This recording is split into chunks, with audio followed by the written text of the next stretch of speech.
The following is brought to you by the Social Suplex Podcast Network. Are you tired of the same old pro wrestling? Then check out the amazing action on Powerslam.tv, the biggest indie pro wrestling channel in the world. Get over 3,000 hours of the best pro wrestling events from over 100 of the biggest names in the industry from over 15 countries around the globe. Get your free trial today at Powerslam.tv. This is Jordan Grace, and you're listening to the Social Suplex Podcast Network. BWB, this is One Nation Radio. You better get it right. Rich Latta, James Boyd came to give them life. The Blackest Wrestling Podcast has come to kick all ass and drop it 6 feet if they kicking trash. Word, let me welcome y'all to something different. And if you dig it, man, you should let some friends listen. We be getting it in, this on the regular, dude.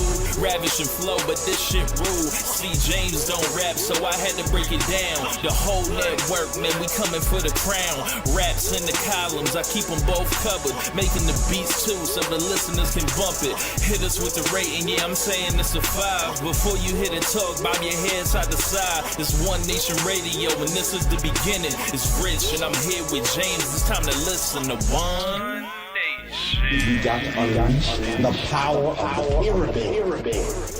This is Mike Sempervive from WrestlingObserver.com. Check me out on Wrestling Observer Live every day. And also check out your boys, Rich and James, on One Nation Radio. This is Kenny Omega. We're listening to One Nation Radio. Check it out, guys. These guys know what's up. Big Kenny Omega fans, that's all that counts to me. Goodbye and good night. Bang. Welcome to the March 24th edition of One Nation Radio. My name is Rich Latta, of course. I'm here with my co-host, James Boyd. James, what's going on, man? Not much, man. Just kind of bummed out by the news that Gronk is retiring, but other than that, just about to, after this, catch up on all the wrestling from around the world that I've been lacking on and slacking on. I mean, it ain't like Gronk done winning championships. You talking about a future WWE Universal Champion. Oh, my God. The second he walks in the door. I seriously doubt that, but we'll see. I mean, we will see. Yeah. We will see. So there's some stuff going on, this week where there wasn't a ton to really talk about. I know a lot of people were mad about this whole Baron Corbin thing. There's just been various stuff happening. Yeah, a lot of people feel like they're getting fucked with the Kofi thing. Yeah, like just do it already. Yeah. I actually had a column that has done pretty well all over the internet where it was just getting kind of out there, even more than beyond my reach. But shouts out to Mike Sempervive for name dropping me on a regular basis on Wrestling Observer Live. Like apparently now. Yeah, it seems like he shouts you out like every 2 weeks or so. Yeah. This shit's crazy. Yeah. But we about to blatantly rip off the Ricky and Clive show. I already let Ricky know ahead of time. I was like, look, man, we about to take some questions. I've been having a lot going on. I've been in music making mode. So if anybody knows anything about me, I kind of shift between modes where I gotta do one thing and then I just lean hard into the next thing. But we gonna do the damn thing for y'all today. Yeah, and also Ricky and Clive ain't invent that shit. Like that's just like one of those slow radio days, and you doing radio. You're just like, all right, well, open lines. Anyone call in? It's like we ain't got no content, so y'all provide the content. In the words of Bomani Jones, put in your half. Yes, do y'all job.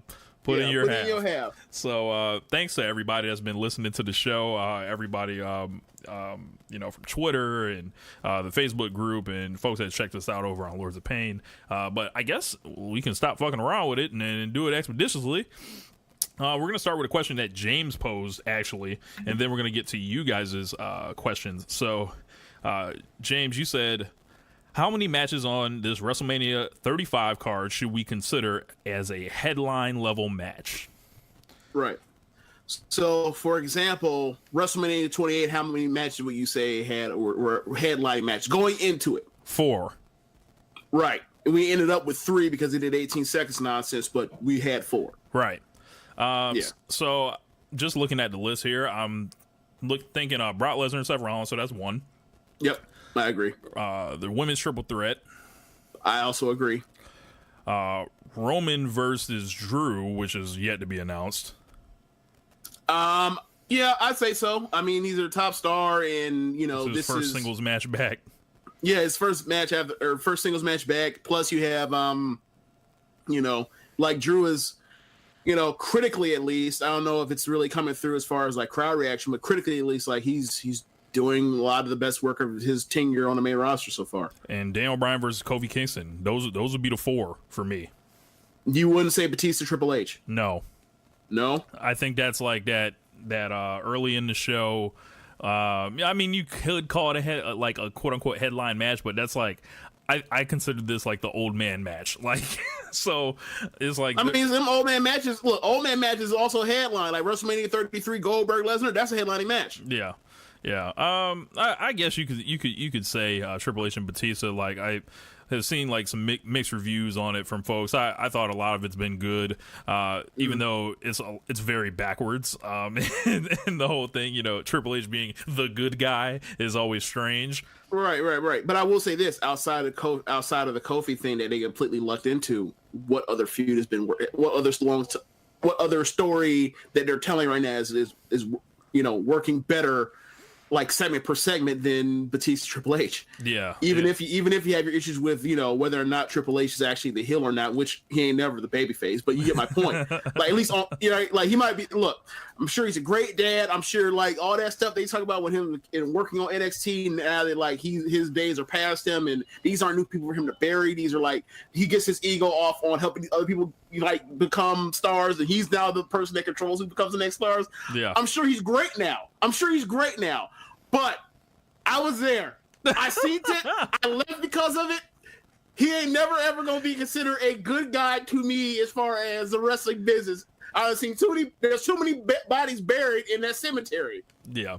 So yeah, I would say too many jets have been cooled. I would say at least between 4 and 5. So okay. What about you? Now, for me originally, I was thinking 4, but I'm not I'm glad you're more convinced about the Roman thing than I am so far as it being that. Like the second they announce it, I think it's gonna be like they're gonna make it feel like a real big deal. Yeah, but the thing for me is like the headlining thing or whatever else, and it's just to me. I think now that you mentioned, like, yeah, of course you're going to promote that, James. Of course, for them, that'll be one of those. But I just something that I guess it slipped my mind. Never really thought about it that much. But yeah, now that you mentioned, yeah, that should be 5. Like, yeah. I wouldn't rule out, like, and this might be crazy talk, right? But I wouldn't rule out them getting that WrestleMania 33 Roman Reigns Undertaker. Just they happen to end up last somehow. Like, nah, I wouldn't close the door on it. Like, there's a better than 0% chance of it. Okay, if they were booking as stupidly with Roman as they have in the past, then I would say yes, they would just throw him in there and just shoehorn him into the main event, right? But they've had some care with him as far as like knowing places where not to go. Like, so I think they'll continue with that. Like, I think they'll continue with that. And also, like, you mean to tell me that you were doing all this shit with Becky and Charlotte and Ronda to try to preserve it too, in part make it get a chance to be the main event, and I mean also like to the detriment of like other things like Seth and Lesnar, like they haven't done much of anything, and so then you're just going to like on 2 weeks notice, like that's your main event. You'd be like, are you fucking serious? Like I said, like imagine, like you did all this manipulation, then all of a sudden we're right back to Roman Reigns, like in the main event, like jamming that Roman penis right down your asshole. Like, yes. I'm just saying, like, these fools are due to relapse at any point. So, I'd rather be in front of it than behind it. So, pause. Oh my god. Yeah, so very, very mature. Very mature. Yeah, so let's get into our listener questions. So our first question comes from our boy The Implications at the Damn Implicat on Twitter. We're gonna start with the Twitter questions and move over to the Facebook. He says, given the top end of WrestleMania looks to be very face heavy with their potential winners, which heels would you call a lock for a win earlier on in the card? Oh man. Well, Shane, right? Could be. I can see Shane Man victory because the Miz, like, eventually Shane gonna beat somebody, and the Miz, you know, we've long said the day will come that Shane will get a victory. Right. We've seen saying that for a while. It's never happened, but it's like, well, it happened last year, right? No, wait, who won that match? Daniel Bryan got the pin on Sami Zayn. That's right. So yeah, he did get his quote unquote win last year. But you know, you think about like after WrestleMania, where did they go from there, right? And it would make for interesting TV if let's say they don't move Miz again, and he's actually still on SmackDown. They love heat, and that will make a good heat segment for, you know, the best in the world. Shane McMahon is a heel, and he's still torturing this poor fucking schmuck that he's you know, for months until like Miz gets one win, and then he's like damaged as a babyface, and then they wonder why he ain't got no juice left in him because they made him chase. So like, I can see that. You know, they ain't never gave a damn about protecting the Miz. Yeah. I got another one for you, and we kind of talked about it briefly last week on the show. Randy Orton. Yeah. I think AJ Styles, you know, anytime, I'm always leery when they frame it as WWE versus the world, and Randy Orton is representing WWE, and this is a perfect opportunity for Vince McMahon to be like, RKO, Randy's over. Yeah, I mean, Corbin, if that's still the match, I can see Corbin being the angle for heat.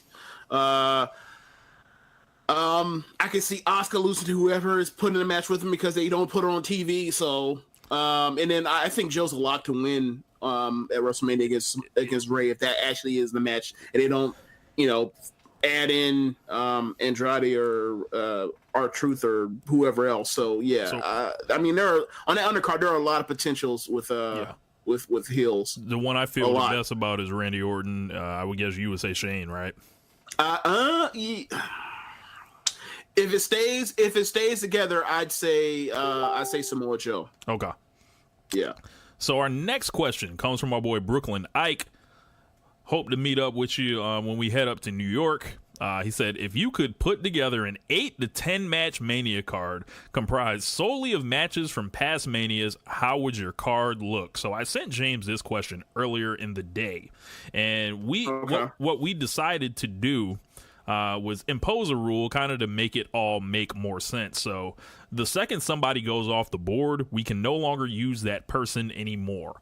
So what we're going to do is flip it back and forth. James will select a match, then I will select a match until we get to 10. I will write all of these matches down, and that will be the card. I'm going first, huh? Sure thing. Okay, so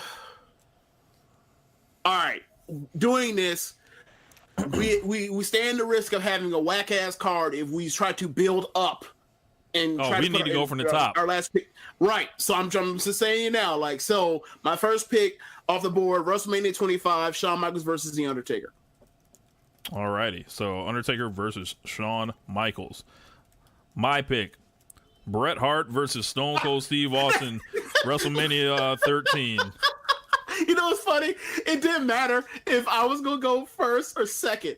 I knew that you were gonna pick the submission match, and you knew damn well that I was gonna pick Shawn Undertaker.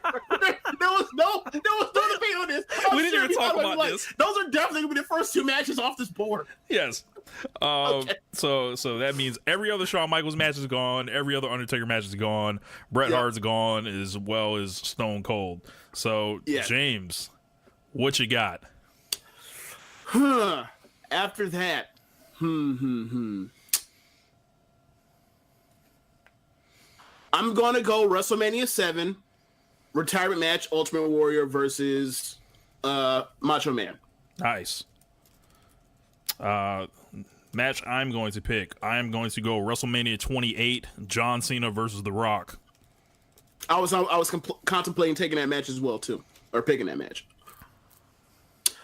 Whew, boy. Wow.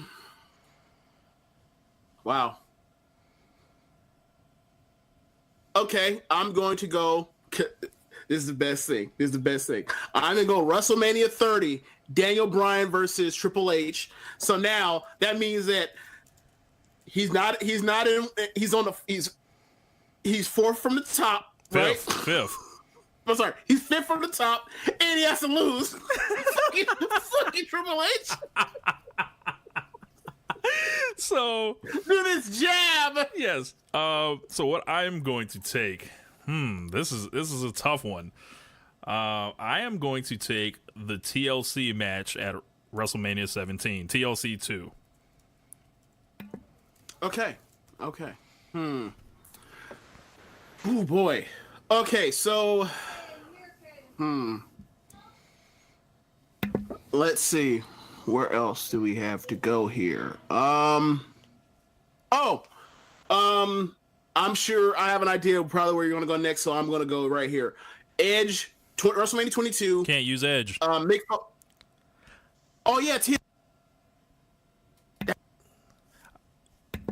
damn. Yeah, so all right, if that's the case, although that would have been a good match. That would have been a good match to take. Yes, it would have been. Okay, so instead I'm going to go WrestleMania 28, CM Punk versus Chris Jericho. No championship advantage. Nice. I am going to go Brock Lesnar versus Roman Reigns. That's a good one. At WrestleMania 31, just to make sure the record is clear. Yes. Make sure you say WrestleMania 31. You say WrestleMania 34, they liable to, or you don't. People will joke on you and be like, "What do you mean WrestleMania 34?" No.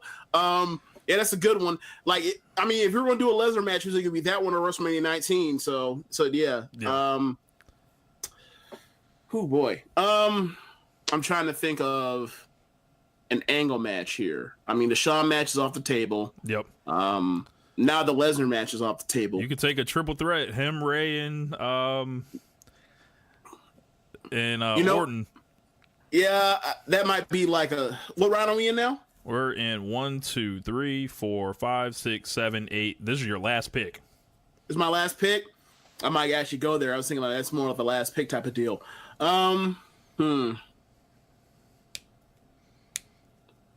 Randy Orton is still on the board. Yep. So with Randy Orton, with Randy Orton, you still have that match. You don't have the Undertaker match. But you do have him versus Seth at 31. That's a good pick. I'm trying to. I'll go with Seth versus Randy, at WrestleMania 31. Seth Rollins versus Randy Orton off the board. And now for the final pick. Man, the pressure is on. And I am not using any Hulk Hogan match. Just to let y'all know. I want neither.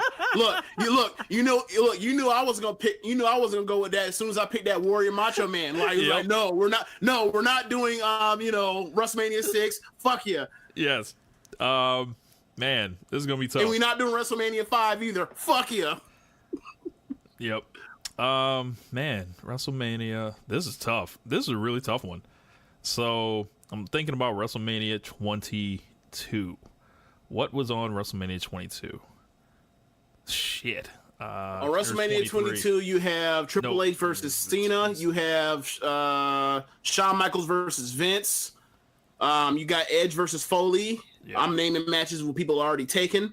Yep. All right. So this is what I'm gonna do. WrestleMania. This is very hard. This is very difficult because I would have loved to take Shawn Michaels versus Ric Flair, but Shawn Michaels is off the board. Right. I am going to take. All right, I am going to take WrestleMania 32, the main event, Charlotte versus Sasha Banks versus Becky Lynch. That's a great pick. Absolutely great pick. Super underrated. I mean, there are only, there's only like a few matches. I mean, you could have picked Charlotte versus Asuka too. Yep. But I think that the triple threat is a better match, but I just think like the spectacle of like, wow, like you're finally getting the presentation that like we've all wanted on the grandest stage of them all. But yeah, that match is great. Like that kind of was kind of like the first time they ever got it all right together and a nice neat package on the main roster with like the horsewomen, and like that was kind of like the jumping point to where we are now. So yeah, I love that pick. In fact, like, I'm kind of kicking myself wishing that like I had thought of that before, but whatever. Breaking your gimmick, James. So oh wow. All right, so that is our card. So let's go through it one more time just for everyone. So if you guys forgot, we got Undertaker versus Shawn Michaels, Bret Hart versus Stone Cold Steve Austin, Ultimate Warrior versus the Macho Man Randy Savage, John Cena versus The Rock at WrestleMania 28, Daniel Bryan versus Triple H WrestleMania 30, TLC 2 at WrestleMania 17, CM Punk versus Chris Jericho, WrestleMania 28. Brock Lesnar versus Roman Reigns, WrestleMania 31. Seth Rollins versus Randy Orton. So Seth somehow doing double duty still in this. And then Charlotte versus Sasha versus Becky. So, or wait, do you want to go back and say that's not allowed because they did that? Go ahead, pick an extra match. Pick an extra match. So that means I have to drop off the Seth match, right? Right. Oh man. All right. Oh man. That's a tough one. I can't. I mean, you have your Charlotte there, so I can't do the Asuka. Interesting. I guess I'll go WrestleMania. I guess I'll go WrestleMania 21. Eddie versus Ray. Okay. Eddie Guerrero versus Rey Mysterio. So, Orton does not make the thing, so Chad Matthews will be happy to see this. He will be happy and sad to see Rollins removed, but Rollins is a part of the Lesnar-Reigns match. So, so I think that's a solid card there. Let's take a look at our next question. So it comes from @theJML. He said, who do you see main eventing Mania in the next 5 years? So I need some clarifications. Is it like people that haven't main evented before, or? I think let's go there. Okay. Are we okay? So, all right. Okay, so for the record, do we still think the women are main eventing on April 7th or 8th or whatever that date is? Nothing's guaranteed, but I don't know. Okay, so we're just okay. So if that's the case, then I'll mention Charlotte because sooner or later she's gonna main event one of these shows. Whether you like it or not, or whether there's a storyline in place or not, one of these days, because of her work in the ring, she's going to get one of these WrestleMania main event slots. Trying to think. I don't know how much they love Matt Riddle. His promos could hold him back. Yeah, his promos have to improve. Like, I mean, I'm not saying he's necessarily like Jericho and Smoky Mountain looking lost and scared in front of the camera, but he's going to need a Jericho like improvement. Yeah. I'm gonna say Riddle anyway. That serious promo instead of like always laid back. I'm gonna say Riddle anyway, just because he's such a awesome wrestler, and I think Vince McMahon will go for a dude that looks like that looks like damn Kerry Von Erich and is a shooter and legit and shit. So we'll get Matt Riddle versus Brock one of these days. Okay, I'll go Velveteen Dream. That works.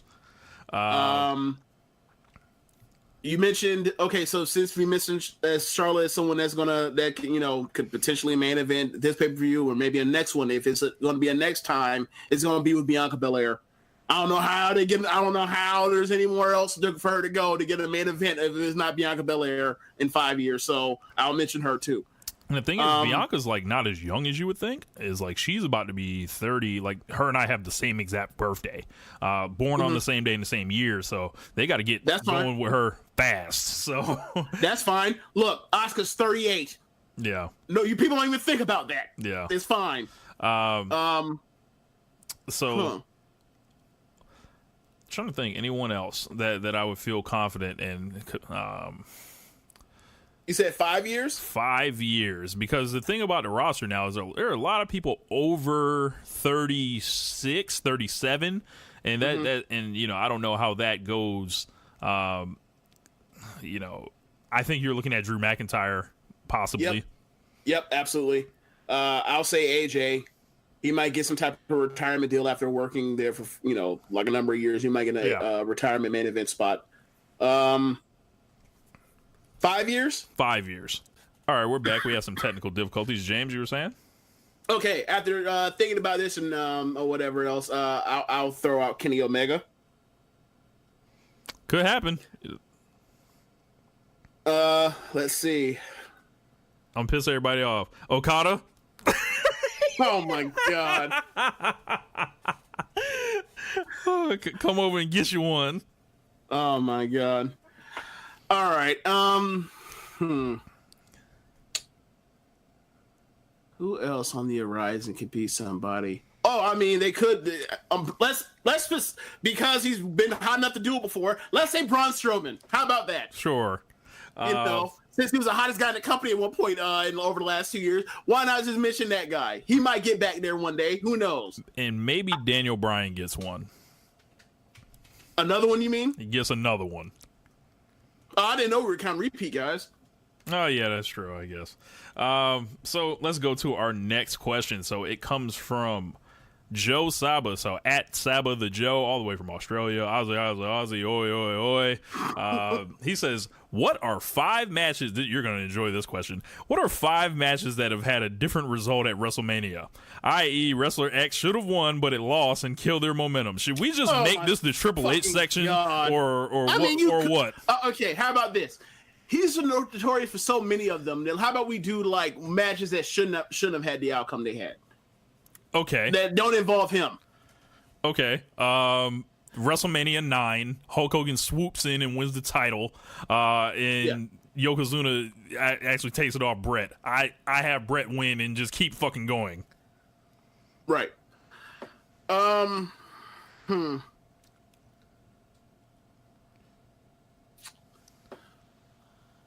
Yikes.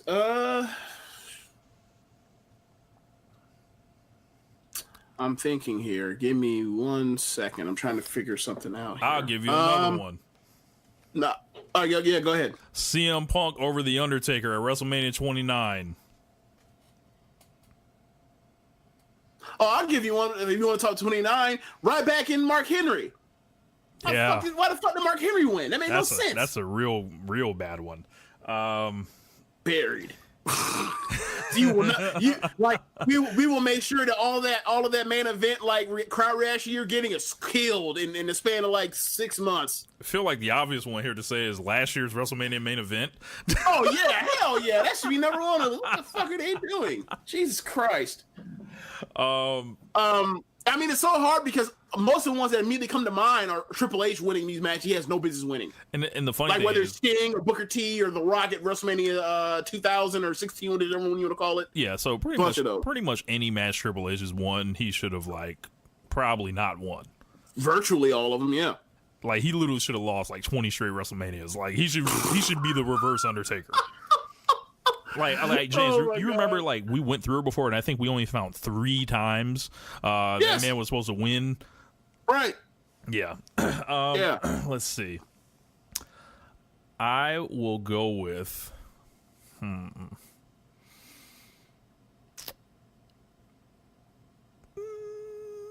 Man, compelling radio. Yeah, right. Let's go with WrestleMania. Nah, I can't do that. What are you about to say? I was saying the Iron Man match. Like, oh no, I can't do that. I mean, now in retrospect, yeah, they should have like had him beat him and then come back next year and then do it because you know then he wouldn't have lost his smile and shit. So yeah, you know. Yeah, it's amazing how he ain't like how Hogan did to him what he did to Brett. Yeah, crazy. It's amazing. Crazy. I think you have to mention the main event of WrestleMania 2000. The Rock should have won. Oh, absolutely. That's number. I mean, that's number one on the list. Like, no babyface had ever. I'm sorry, no heel had ever won a WrestleMania main event until then, and decided to do it with like the you game. know. Yeah, well, you know, it's amazing. Like, it took The Rock 12 years from that moment to actually like main event of WrestleMania and close it while winning. Like, it's amazing. It's really amazing how that works. Imagine being a Mount Rushmore in the fucking history of the company, and then that's how they treat you. Yeah. And then you leave the company and you become the biggest draw in the box office ever. Imagine that dude, that same guy, losing at WrestleMania 3 times in a row in the middle of his prime. Jesus Christ. Yeah. I don't know if that was quite 5, but I think I maxed out on that one. Jesus. But think about it. All the matches Triple H has, and then the ones that we named. Oh, I mean, you could. Oh, another one you can mention John is Cena and Rusev, but we don't get the open challenge without that. So I don't know. Right. You know. And you can also argue on that night, Brock Lesnar should not have broken the streak At WrestleMania 30. Right. Yeah. Yeah. Like the crazy thing is, like, I would have gave that shit to CM Punk, not Brock. Like, and then maybe we keep CM Punk around, but well, Brock don't need it because he's a 290-pound world champion shoot fighter. Right. Like, we need to legitimize Brock Lesnar. Why? He's Brock Lesnar. Let him be Brock Lesnar. Don't have him lose to Triple H at WrestleMania 29. Don't beat him with John Cena in his first fucking pay-per-view match back. You fucking idiots. Like, yep. Is it really that hard to book Brock Lesnar? He's awesome. He's big. He's legitimate. Let him go out there and slaughter some people until you find the right guy. It's not that hard. Yeah. Up next, our next question is from Greg at G Johns. What's up, Greg? He said it's probably too late to ask, but with this year's card looking bloated, what are your thoughts on a WrestleMania weekend where they'd possibly have the Hall of Fame and TakeOver on Friday, half the Mania card on Saturday, and half on Sunday? You want my answers on that? Sure. How many times have I told you off air how much I hate that idea? Lots. Like, the problem with the show is that there's too much show. So you splitting the show up for me over 2 days only makes the show the same length it would be in anyway. Plus, I have to watch it over 2 days as opposed to just in one whop. Yeah. I don't like the Hall of Fame and TakeOver being on the same day. That too makes it even worse too, because it's like, all right, so do you have to like sit? So you know what that means it would do. They will put on like the Hall of Fame first, then put on that, then like you have to deal with setting up a ring, and then like it's a huge clusterfuck. Like after one of those like, you know, speeches go 10 minutes longer than it should, you already hear people saying, hey, bro, wrap it up. We trying to get to this wrestling. We trying to see Johnny Gargano look in his like 8th Brooklyn takeover, right? So, what do you think about this? Like, what do you think about moving the Hall of Fame to SummerSlam weekend? Sure. Why not? I don't watch the Hall of Fame. Yeah, I don't watch it either. But I don't watch the Hall of Fame unless there's like unless there's somebody that I find to be a draw to make me want to tune in. Like, for example, WrestleMania 33. Oh, is Jim Cornette going to present the Rock and Roll Express? And it's going to be Jim Cornette on a live mic in front of WWE, in front of all those people that like a lot of people that he has beefs with. I'll tune in for that. Oh, is Ultimate Warrior showing up for the Hall of Fame and he has beef with like all these people, especially Hogan? I'll tune in for that. Outside of like, you know, these moments where it's like somebody could go rogue or there's somebody I really appreciate. Yeah, like Jake or something like that. Like, yeah, you know, I don't really see the need of it. And like, especially what year was it when Mr. T did that thing that went forever? I think that no one cared. I think that was WrestleMania 31, maybe. Yeah, and like that was my breaking point where I actually was like, hey man, like I'm not finna sit here and watch all in one whop. There's other stuff to do, especially now that we go to WrestleMania weekends. And go to the other shows. Like, I'll get to it when I get to it. Yeah. I propose moving to Hall of Fame because maybe it'll shorten up the WrestleMania show. They don't have to do one more segment. Yeah, so the thing for me is I'm just admitting, like, whatever decision y'all make with that, like, that ain't a decision for me. So, like, I can't really be fair to it. You know what I mean? So I'm kind of abstaining from that one. Up next, we kind of had two people ask the same question. So it was Nicholas Guerrero and Ricky. So I'll go with Ricky's question. He said, assuming Kofi is in the SmackDown title match, who out of Kofi, Seth, and Becky will not win the title and why? Okay, so are we going on a hypothetical scenario that there has to be heat on WrestleMania, even though, like, it's supposed to be, like, the show that's supposed to give you all the joy and make you, like, love the show? Like, all these great baby faces all have to lose because reasons. Like, we can't get them all, we can't, like, give the fans everything that they want. We have to, like, fuck with them, right? Somebody that's has to be fucked. Jesus Christ. Like you know, we'll give y'all Dan Bryan, but we gonna end the fucking streak. Like, like shit like that. Like, yeah. Wow. Yeah, that's exactly what they did. Yeah. Yeah,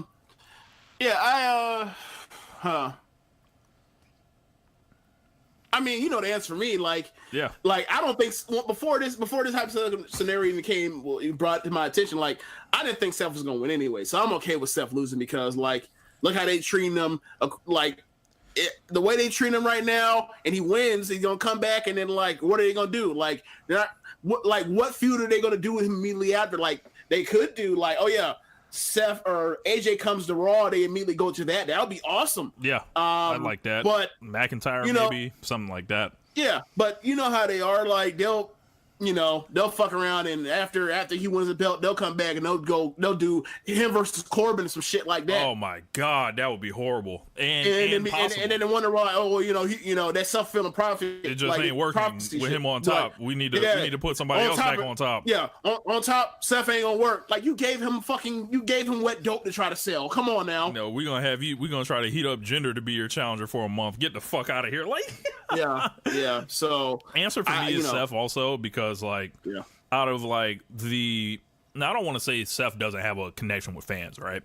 But if you look at Kofi and what Becky has going on right now, Becky's on some rush to ring shit if she doesn't win, right? And Kofi is like some whole other, they better not fuck this up. And the thing with Seth is, like, who can come back most from this, right? If Kofi and Becky don't win, that could be, like, damning. Right? That's cooled. Back of the line, you got to do a whole bunch of that. That's one of those, like, Braun Strowman losses, right? And with Seth, it's like, okay, he could still just switch brands and still be a top guy on whatever brand. But I think as long as he's on Raw, he's always going to be number 2. Yeah. And, like, seeing that, like, Brock Lesnar's now pretty much like 96, 97. Hogan is like, ain't like, nobody that critically thinks about WWE is going to be like, you know what? That Seth shit, I think less of him now because he did a job to Brock Lesnar. It's like, it's like, dude, everyone fucking does. He chews up and spits out every single motherfucker that he touches. So, like, ain't nobody gonna hold that against Seth. They had to do a job to this dude. Yeah. And I actually sent Ricky this question, and he sent it back. So he says, should Ronda Rousey have been a heel for a longer period of time? Oh, the answer is yes. Unequivocally yes. Did you not see last week? Yeah, last week she was just, like, in murder mode, essentially. Yeah. I think this is probably her most engaging thing, and it kind of allows, like, her to be her natural self and us to receive her that way. Yeah. Like, hey, another thing about this whole, like, feud or whatever else, now that they give Charlotte the mic and they let her cut these heel promos that are like she's just the biggest asshole in the world. Like, doesn't that feel better than she's out here talking about, like, oh yeah, you ruined the sanctity of the performance center, Becky? Yes. Come on now. Yes. The fuck out of here. Who gives a fuck? Like, exactly. Yeah, I think if we could have ran this back a little longer, I think, Ricky and Clive were saying, had she started showing some tendencies, like, around SummerSlam, to where she kind of just took all these women as jokes, and she kind of was really hard on beating up Alexa, and to the point where it was kind of uncomfortable. I think they could have ran with that. I think that would have been a perfect place to jump it off, have her solidified by Evolution, and just keep it running. So you get 6 months of this rather than a month and a half. I don't even know if you need this for a full 6 months of it. Like, honestly, the second her and Becky go face to face, they should have turned her then and gone from the next week after that, like 9 weeks out, we could have done that or whatever else. Because the crowd is all behind Becky, and they could have ran with that. But they didn't decide to do that because for some reason in their mind they decided to do like so many things with this WrestleMania card at the last minute. Yeah. So, because they were out here scrambling trying to figure out what they were going to do with their card. Yep. All right, man. So our next question comes from Jeremy Donovan. So Jeremy, from Keepin It Strong Style, he says, "What is your favorite WrestleMania of all time, and what match do you think will steal the show this year?" Favorite WrestleMania of all time. From a critical perspective, from a fan perspective, like, because like favorite? My fandom, huh? Like, what's your favorite? Well, I mean, it's different because it's like I watched the shit when I was a kid too, so I have an attachment to like stuff like Shawn winning the Iron Man match or whatever at 12, even though 12 isn't actually good at WrestleMania. I'm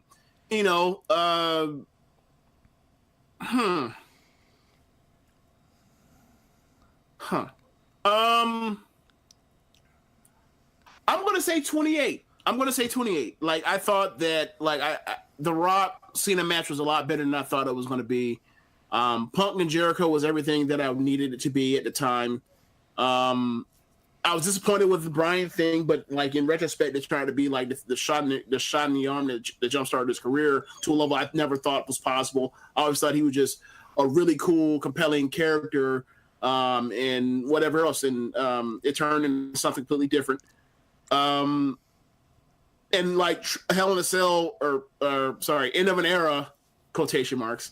I just love that match so much. So I'll say from that perspective, I'll go with 28. 28 for a long time would have probably been my answer, but I'm going to go with WrestleMania 30.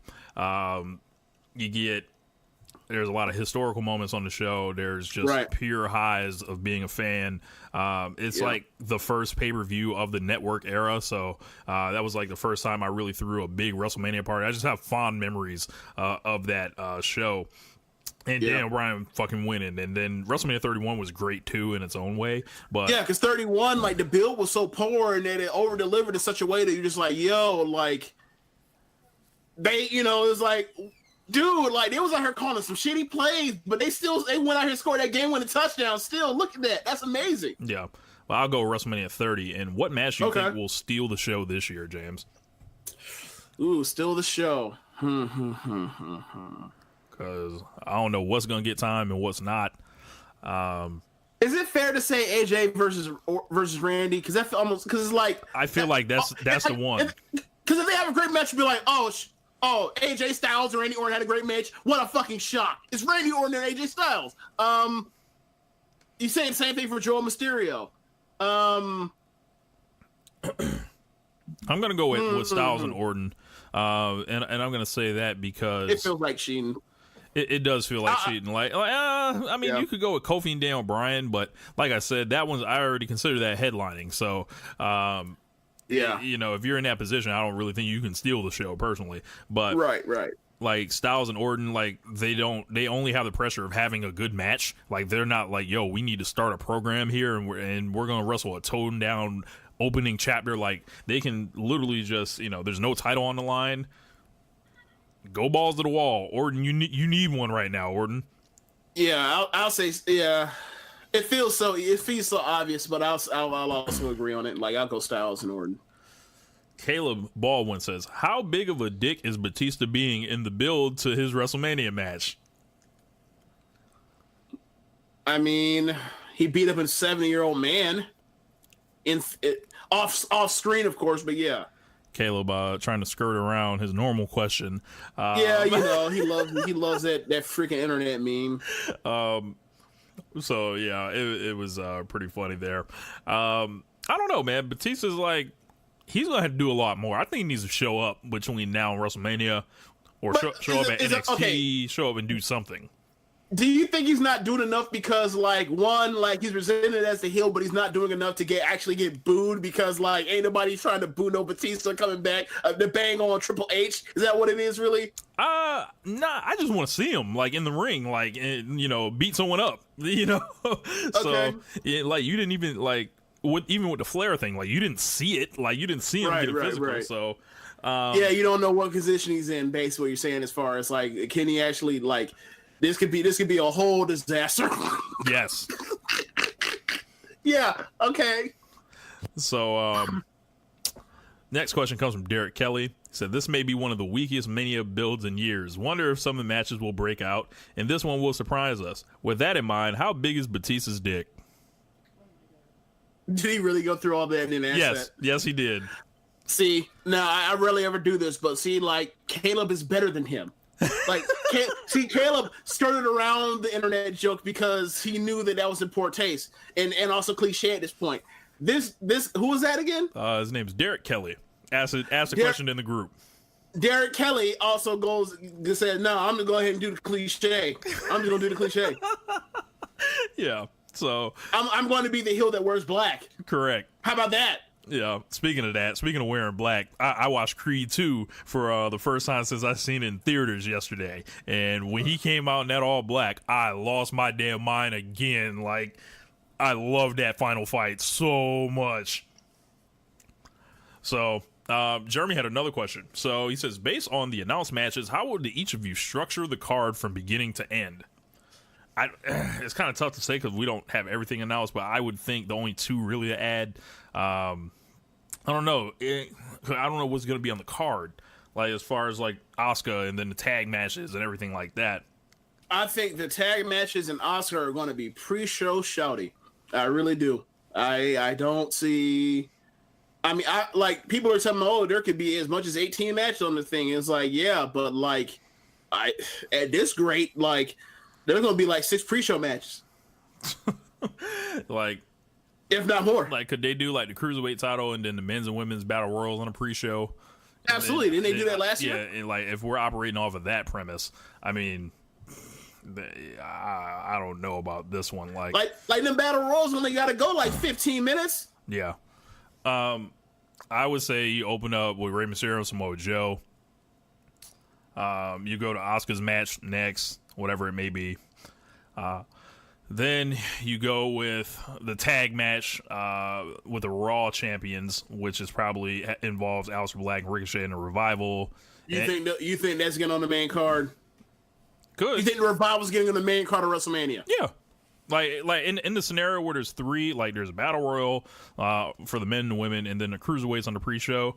They'll get on there. They'll get like 6 or 7 minutes. I think okay. I think that all these matches, I think all these tag team matches are going on the pre-show, except for or the Raw one is, and then Jeff Hardy and the Usos, that'll make it on the card because it's the Hardys. It could, yeah. So I guess put the tag match there. I think you might go with Triple H and Batista next, and their no-holds-barred match, because Triple H has this shit scouted. If you look at where the placement of his matches at WrestleMania 31 and 33 and 34 were, they're on like 4th, that really kind of the first part of WrestleMania main event. After that, I think they go to the retirement match with Corbin and Angle. Then AJ Styles and Randy Orton. Shane and Miz, Kofi and Daniel Bryan. You're putting Shane and Miz on that late? Yeah, it doesn't have to go long. That would be a disaster. If they're not out in the first hour, it would be a disaster because they're terrible wrestlers. Or one's that average wrestler, and the other one's terrible. Yeah, there's Shane and Miz. Then there's Brock and Seth Rollins after the Kofi and Daniel Bryan, and then you put the women on last. Me, personally, I'd like for Kofi and Daniel Bryan to be the main event, but I don't think that's going to happen. Okay. I think the main event is a women's 3-way for the Raw title. I think the semi-main event is Brock versus Seth. I think if you ask me how I'm booking it, I'm hottest matches at the top and go down. I forgot Roman and fucking Drew. Yeah. Okay, so Yeah, I still got the Raw Women's Triple Threat match. Seth and Brock second. Actually, no, it's my card, right? Right. Oh, well, fuck that then. All right, the Women's Triple Threat match last. Second from last, Bryan versus Kofi. Underneath that, we'll go Seth versus Lesnar. Then from there, we'll go Roman. We'll go Roman and McIntyre. Then after that, I guess I'll go like AJ Orton. I'm sorry, Triple H Batista. Then AJ Orton. Then Joe. I'm sorry. Joe and Mysterio. I'll go the angle match right there. I'll go Shane and Miz. As my opening match. Like, we're just gonna get the hell out of there. We're gonna just knock that out. Front of 10 up. So, yeah. Up next, question from Howard Schilling. He said, do you think we will end up seeing WrestleMania extended to 2 days? If that happens, are there really enough part-timers out there to fill up 2 days worth of cards? I mean, sure there are. Like, today's main eventers will become tomorrow's part-timers, right? Like, yeah. They'll eventually get Cena for a real part-time one where he's like actively promoted.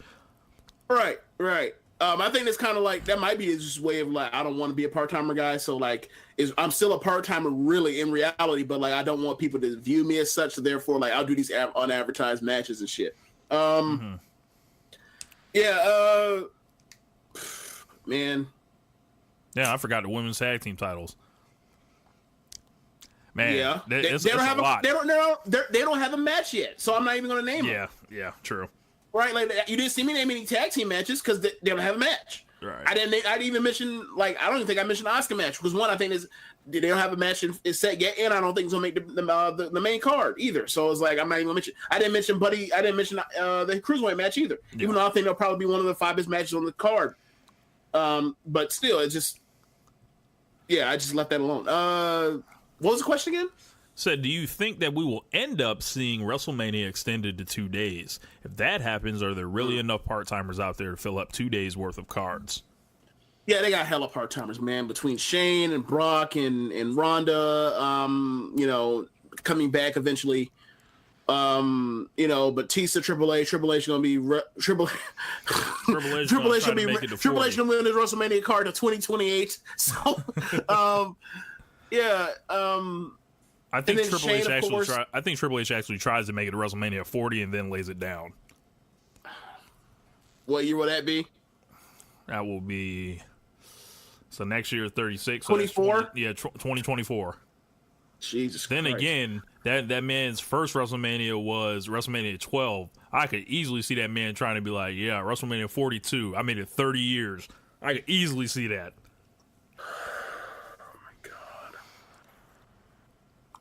Terrible. Yeah. And I know Sting is out there saying he'll fight The Undertaker and shit in interviews right now. Yeah.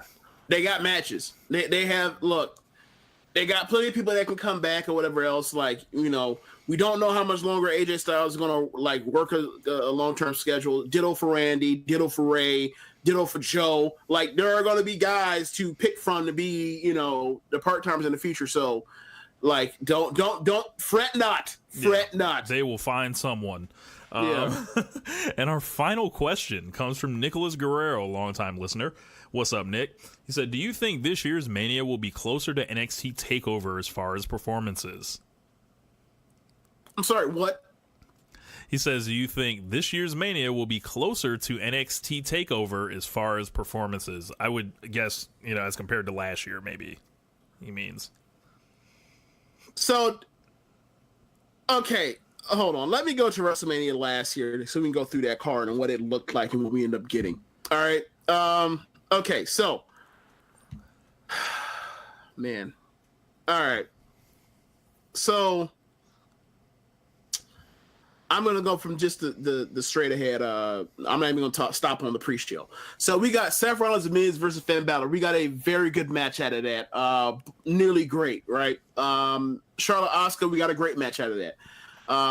We got the four-way between Jinder, Bobby Roode, Randy, and Rusev.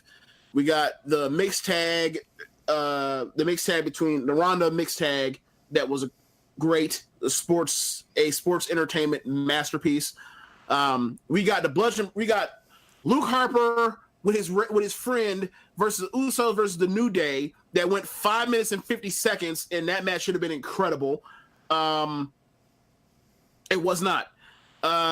We got AJ versus Shinsuke Nakamura in just a good match. It wasn't great, just good.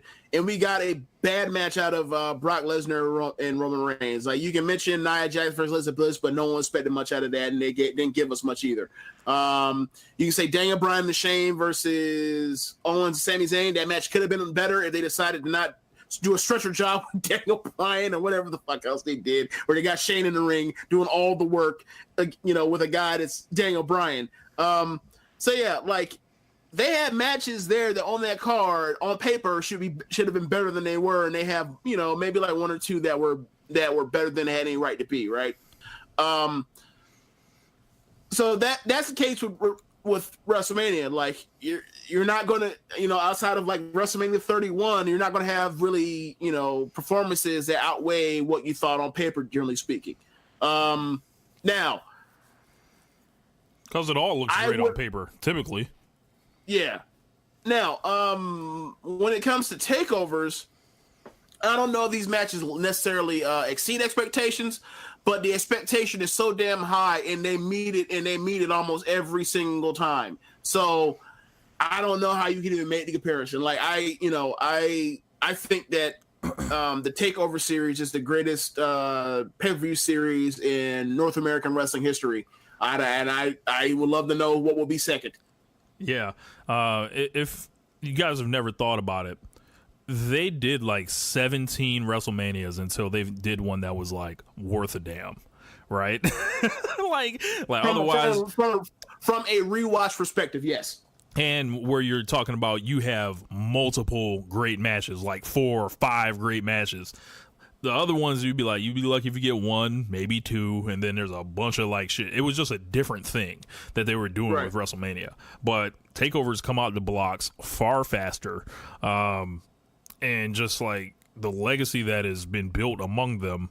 I think I would be interested to see what number takeover this is. Like, we got to be around 30 by this point, right? Probably less than that. Like, over 25, less than 30. Mm-hmm. Okay, so my thing is this. What, in your opinion, since Nakamura showed up? Yeah. What would be the worst match on a TakeOver card since that era? Probably the EC3 Velveteen Dream match or the Velveteen Dream Cassius Ohno match. Okay, so I'll say EC3 and Velveteen. Probably. Like, there's nothing I can really think of. Maybe Nikki Cross and Shayna Baszler. I think that was too short to be bad. I think it was just average. But that's what we're talking about. Like, the worst matches on TakeOver cards are like 2-star, 2.5-star affairs, whereas the worst card on any WrestleMania is going to be a complete fucking dumpster fire, right? They don't even have a chance to be respectable in any way, shape, or form. So, I think. So as far as this year, though, like, do you think like I think NXT, like, going into it this year, like, you're talking about an all-time great show. You got we can't really talk about that because I don't know how unspoiled you are, James. But do you know the main event? Yeah, it was announced. It was announced on the last week episode because there was a 5-way to determine who won the match, right? Or who was going to face Johnny Gargano, and Adam Cole won. Put it like this: everybody that knows the card. Oh yeah, by the way, thanks for listening to NXT Then for Now Forever. Yep. So I don't care. I don't want to message you though. Yeah, no, I listen to it. But the deal with the TakeOver card, those of you guys that know it, it's all time great already. Yeah. I don't look at WrestleMania 35 and see an all-time great show. I see a lot of aging performers. I see a lot of people that are going to have to wrestle above their levels, and they are going to be tasked with like I was saying, like there's not a lot of youth here, but there is experience. So and the thing is, they absolutely do have the horses in place to have a great show from top to bottom, right? But once you go with once you consider the track record of who's booking the show, also compared to what he historically or what he has done lately, then you compare that to a lot of like the flat out bad agenting in some of these matches. Like it's really hard to imagine that they're just going to come through in the way that they're going to come through on Takeover. And and they're already behind the 8 ball and just like the level of talent for Stat Card. Like they're going to have a four-way between Shayna Baszler, Io Shirai, Kairi Sane, and Bianca Belair. It's going to have all of the athleticism, all of the toughness, all of the striking, all of the smartness from and storytelling from a Shayna Baszler match or from a Kairi Sane match. Like plus like the freakish athleticism that comes from an Io Shirai and Bianca match. Plus the attitude that comes from Bianca Belair, plus from Shayna, plus from Io if she's in heel mode or attitude mode, but we don't know how that's going to go. Like I feel like that's in the bag of 4-star match. Like Johnny Gargano versus Adam Cole, that's a 4-star match in its sleep. Walter versus Pete Dunne, that's a 4.5-star match in its sleep, right? The War Raiders versus the eventual winner of the Dusty Rhodes Classic, that's a 4.25 match star in its sleep. That's what we're dealing with. Like this could be the greatest pay-per-view ever in North America. That's what's at stake right here at Takeover. Like, so for you to say, like, for me to compare between the two, it's kind of like, I mean, I'll put it this way.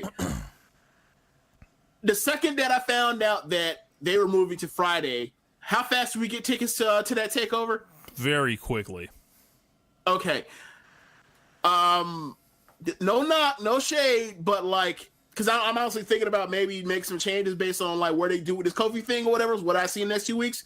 But like, I'm contemplating whether I want to go to WrestleMania, and I've never gone to WrestleMania. I'm contemplating whether I to go to WrestleMania, and it comes down to what these last 2 weeks of TV look like. Man. Yeah, man.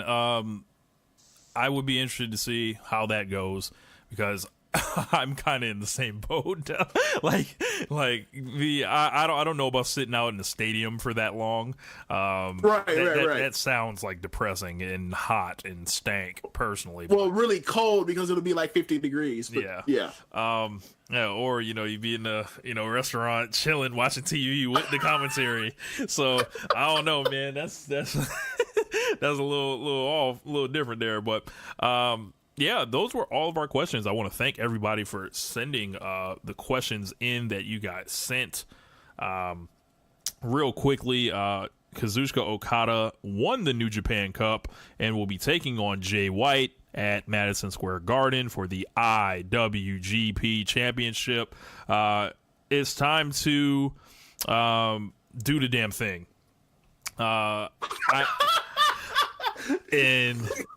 Do it big, then. This fucker needs to get hit with the Rainmaker, and we need to get the belt back on Okada and get back to greatness. Okay, so more than anything else, they need to go out there and have a better match than what they had at Wrestle Kingdom. Can we agree upon that as far as the starting point? Yes, right? It also needs to be like double the length. Right. Now, anything else from there is whatever they decide. Me personally, as a Okada fan, I believe that it might be too soon for him to go right back to having the title, even though they did the great story of he lost his way, got screwed over by Gedo, and has come back, and now he's more over than he's pretty much ever been, as opposed to like he would go into Wrestle Kingdom or go to these big shows, and whoever is challenging for the title, the crowd is behind them almost 100%. I don't think that's going to happen to him unless he goes on another gigantic run like that with the belt in the future. But I think we kind of need some distance between them, and also is like I'm also kind of acknowledging like, man, like it's okay to build towards. Me personally, I want Okada versus Naito at in the Dome next year. That's what I want. But I feel like it's too soon. I just do. I like Ibushi to get in there personally. At some That'd point, be awesome too. Really for me, Okada Ibushi is my main event. I mean, that'd be awesome too, right? That would be awesome too. But I just like in that situation, if you're going to go Okada Ibushi, then yeah, let Okada win it now and then take it and then let Ibushi win the G1. Right. Sure. And then let Ibushi go out here and put that knee in Okada's jaw come Wrestle Kingdom 14. I'll be down for that. There was an announced Kurt Angle versus AJ Styles match on SmackDown this week. Are you looking forward to this, James? And can AJ pull a miracle? I mean, I'm sure they'll have a good match. You know, like they've worked together before. There's a history there. Supposedly, like Gable is kind of like, you know, that man's in it's awe. a little different. Yeah, right. Like I think he's Styles one. Yeah, it's like he's trying to work his ass off to try to get over his own friend, or get over his person he admires. But in the process, like he's working so damn fast and so well that it makes it like obvious to the eye that Kurt can't keep up. Especially at the beginning when he was out here, you know, doing those fast, like lightning quick, oh my God, what's the word of it? Drop toe heel. Is it drop toe heel? What the hell am I saying? Drop toe holds. Drop toe hold. Yes, I tried drop toe heel. What the fuck? Anyway, yeah, like, he's doing that and like, you know, like just it looked like he was wrestling a mannequin almost because he was moving so fast and Kurt can keep up. But with AJ, I think he can work. You know, he knows how to slow down and he's worked with Kurt over the years. So I think they have a better match. And also, you know, it's AJ as opposed to Gable, so like there's more crowd reaction, obviously, right, and all that kind of stuff. And then also these opportunity for like, you know, Randy to do some foolishness to add to, you know, the Kurt retirement thing, and also the heat for AJ versus Orton. So yeah, I think it'll be better than what we got last week. I'm excited to see it, and I want Kurt Angle on literally every show, doing a match like with someone cool. Since we're breaking all the rules now, I definitely like to see him get it on with Balor one week. You can send him to SmackDown and do him and Daniel Bryan as his match next week. Hey, send the NXT UK and have them work done. Yeah. You know, look, we'll put your ass on a plane, Kurt, and you'll be on a Wednesday show. Like you will now wrestle on 205 Live, where you will face. That's funny. You will wrestle Cedric Alexander. Yes, you will wrestle Cedric Alexander or Buddy Murphy. You know, we gonna run you till the fucking wheels fall off. Literally. In AEW news, Sadie Gibbs and Allie have signed with AEW, so two more signings for the AEW women's division, which is quietly looking kind of good here. Yeah, I think I've talked to you about Sadie Gibbs off air a few times, just saying like she's super duper green, but like she does some spectacular stuff because of her background in gymnastics. It's just I feel like it may be too soon. I feel like she's probably better off being on the on the lesser known trail, lesser seen trail, to where she could develop and kind of, you know, grow over time and then get to that spot. But it's like, you know, we're in that era where it's like, look, you got something going for you, right? You got yourself you got something going for you. Fuck that. Fuck development. We put you in here now, and then you'll develop on air because it's about content right now. But yeah, she could be great in like 2 years if she gets enough work with different people. She could be great in 2 years. The Young Bucks winning the AAA tag team titles apparently melted segments of the internet that were so concerned about the sanctity of AAA's booking and everything like that, disingenuously, I might add. Right. So the Bucks are... You're ruining the booking. Do you want... No. Yeah. All right, shut the fuck up. Yeah, so like I watched Triple Mania last year. Like I watched probably at least 4 or 5 matches on the show, and one of the matches, the main event, James, featured like a screwy referee. Like the referee was helping one of the guys win and doing it wrong and taking bumps and shit. Like full crooked ref gimmick. So if you're doing that in the main event of your biggest show, I'm sorry. The one of the most visible teams in the world winning those tag team belts. That doesn't seem like a real problem to me. They are putting those belts on the line against Penta and Phoenix at Double or Nothing, so give the match a little bit of extra juice, and maybe they'll drop them right back to that. And also last year, James, did you know the biggest finesser of the year was the AAA mega champion Jeff Jarrett? Yes, I'm aware. Also, correct me if I'm wrong, right? It's on AAA. Not last year, the year before. Didn't Sexy Star shoot on that woman with the armbar, with a legit armbar? I believe that was AAA. Wasn't that 2 years ago? AAA? Maybe. I know it was AAA, but I'm trying to. I think it was 2 years ago. Yeah, I think it was 2 years.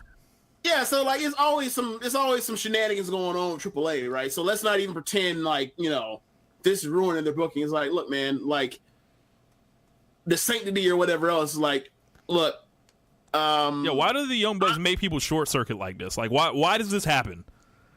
They're small spot monkeys, and they think no. Hold on, that's perception. I'm not saying that's the reality.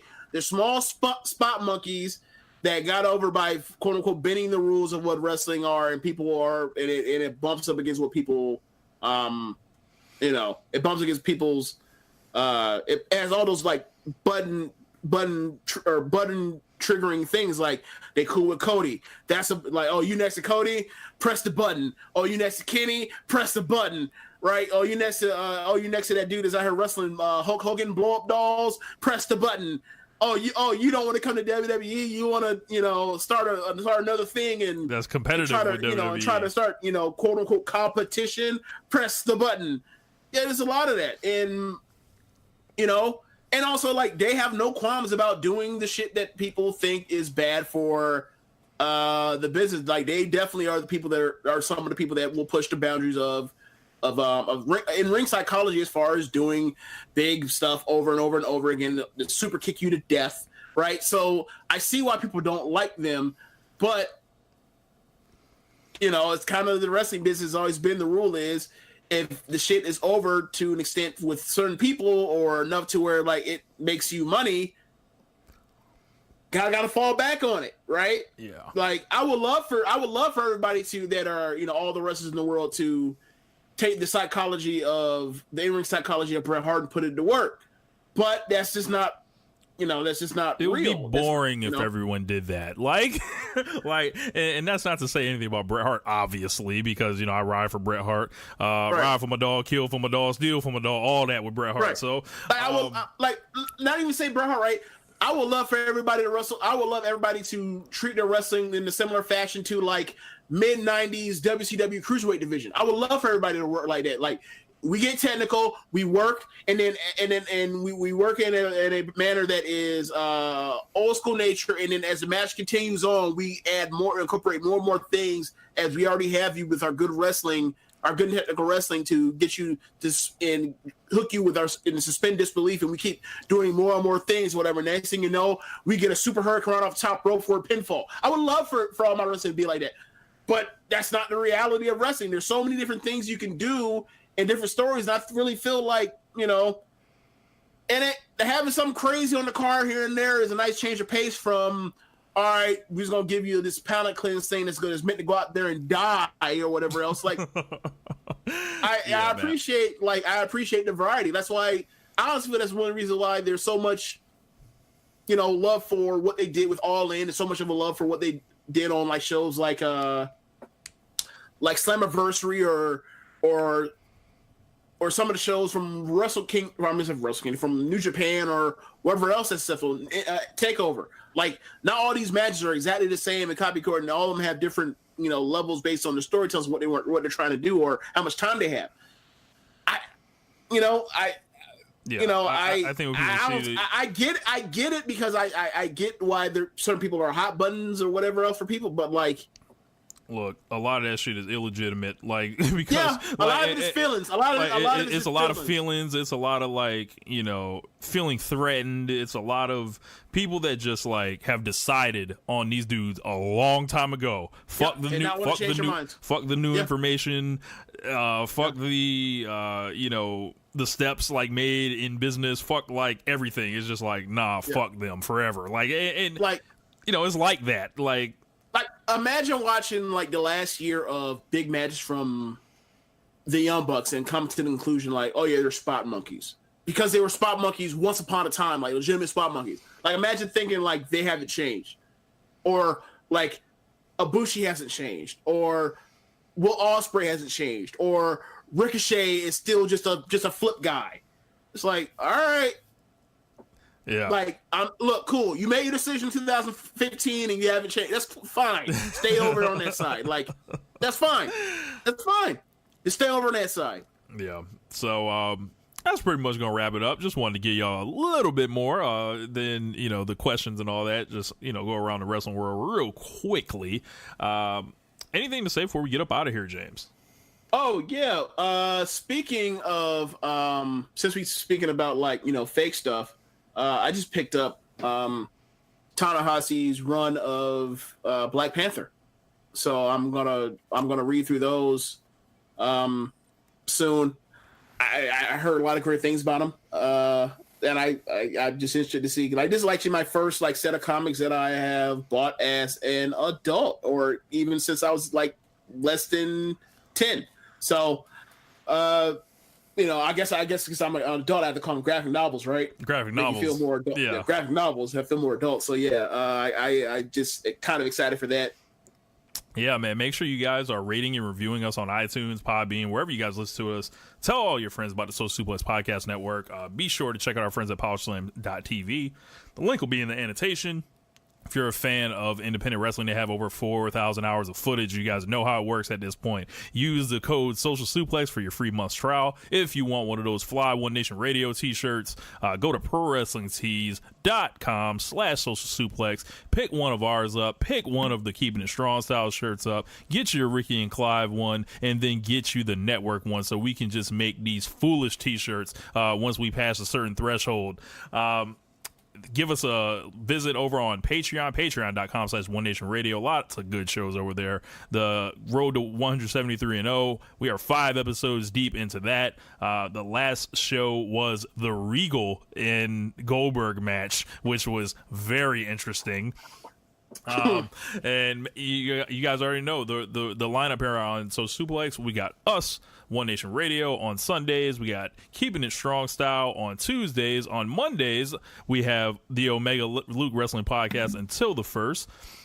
We've got Wednesday, we've got Ricky and Clive. We also have Grown Men Watch This Shit on Wednesdays. Thursday, Omega Luke Wrestling Podcast.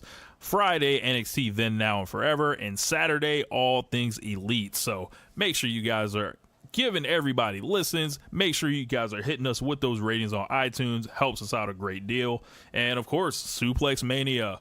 At the day of WrestleMania, the Hooters on 33rd. If you are in the area and you're not going to WrestleMania, slide by. Drink specials, all that.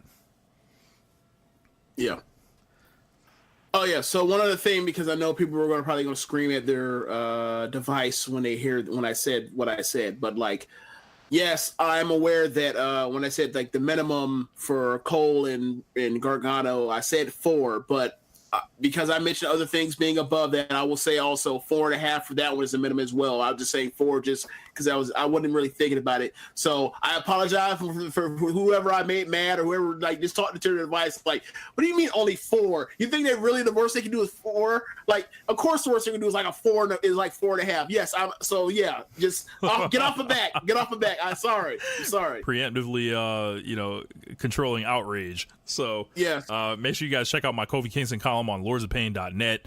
Share it, retweet it, like it, whatever you guys do. Drop a comment. Kofi better win this shit, by the way, because I'm not playing with their ass. So, well, he has a great opportunity to win it because Daniel Bryan ain't going over to Saudi Arabia. So right, there's also that. Like, it'd be like, wait a second, so you mean to tell me, Daniel Bryan You did the storyline based on talking about people like me, and you fucking said it. You went out of your way and said it, right? You said it on air. You said it off camera. It wasn't just off camera. The first time you ever said it was on air. Then you also know that Daniel Bryan ain't taking his ass to Saudi Arabia. So who's gonna be the champion then? What you gonna do? So you ain't got no excuse. He needs to be the champion. If you don't, like, I'm not even saying he has to be a lone champion. I'm saying based off right now, he should be the champion after going after WrestleMania and moving forward until you decide to take the belt off him. I don't care how long the reign is. He needs to be the champion. Let me phrase that. I don't care how long the thing is, as long as it goes like longer than a fucking month. Right. Don't be out here like, oh yeah, as long as it's respectable. Cash in or some foolishness like that out of nowhere. I like a nice respectable reign, whether it's like one pay-per-view, two pay-per-views, whatever. Yeah. Me and Rance talked about this one time, but like, what he asked me what for me is like a respectable title run. And I was like, I would say 3 months. That's exactly what I said. I said 3 months. Like, I don't really, I mean, depending on, like, 3 months and actually versus somebody worth a damn. Mm-hmm. Yeah. Anyway, that's going to wrap up the show. Thank you guys for listening. We are up out of here. Peace. Later. Thank you for listening to One Nation Radio. We'll see you next time.